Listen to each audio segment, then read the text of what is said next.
പെരുമ്പാവൂർ ബവറേജിന് മുന്നിൽ ആക്രമണം, പരിക്കേറ്റയാൾ മരിച്ചു. മുടിക്കൽ സ്വദേശി ഷംസുദ്ദീനാണ് മരിച്ചത്. പ്രതികളെന്ന് സംശയിക്കുന്ന രണ്ടുപേരെ പോലീസ് കസ്റ്റഡിയിലെടുത്തു. മർദ്ദന ദൃശ്യങ്ങൾ 24-ന് ലഭിച്ചു.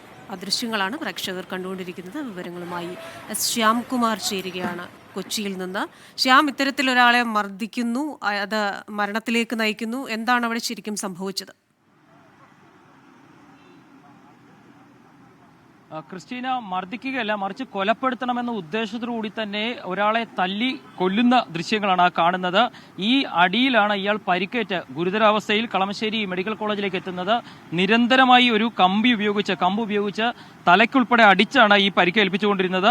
അവിടെ നിന്ന് കണ്ടുനിന്ന ഒരാൾ വന്നാണ് ഇയാളെ പിടിച്ചു മാറ്റുന്നത്. അപ്പോഴേക്കും ഷംസുദ്ദീൻ മരണാസന്നനായിരുന്നു. പിന്നീട് ആശുപത്രിയിൽ കൊണ്ടുപോയതിന്റെ തൊട്ടടുത്ത ദിവസം അയാൾ മരിക്കുകയും ചെയ്തു. ഈ കേസിലാണ് ഇപ്പോൾ രണ്ടുപേരെ, മുടിക്കൽ സ്വദേശികളായ രണ്ടുപേരെ കസ്റ്റഡിയിൽ എടുത്തിരിക്കുന്നത്. പെരുമ്പാവൂർ ബീവറേജിന് മുന്നിലാണ് ഈ സംഭവം ഉണ്ടായിരുന്നത്. പെരുമ്പാവൂർ ബീവറേജ് ഉൾപ്പെടെയുള്ള പ്രദേശങ്ങളിൽ സാമൂഹ്യ വിരുദ്ധർ താവളമാക്കുന്നുവെന്ന് പലതവണ വാർത്തകൾ വന്നതാണ്, വിഷ്വലുകൾ വന്നതാണ്, പോലീസ് ഇടപെട്ടതാണ്. പക്ഷേ അപ്പോഴും ഒരാളുടെ കൊലപാതകത്തിലേക്ക് എത്തിച്ച ഒരു സംഭവത്തിന് കൂടി പെരുമ്പാവൂർ ബീവറേജിന്റെ മുന്നിൽ വേദിയായിരിക്കുന്നു.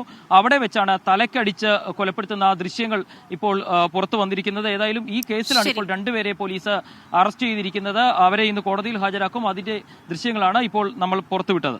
ശ്യാംകുമാറാണ് കൊച്ചിയിൽ നിന്ന് വിശദാംശങ്ങൾ നൽകിക്കൊണ്ടിരുന്നത്.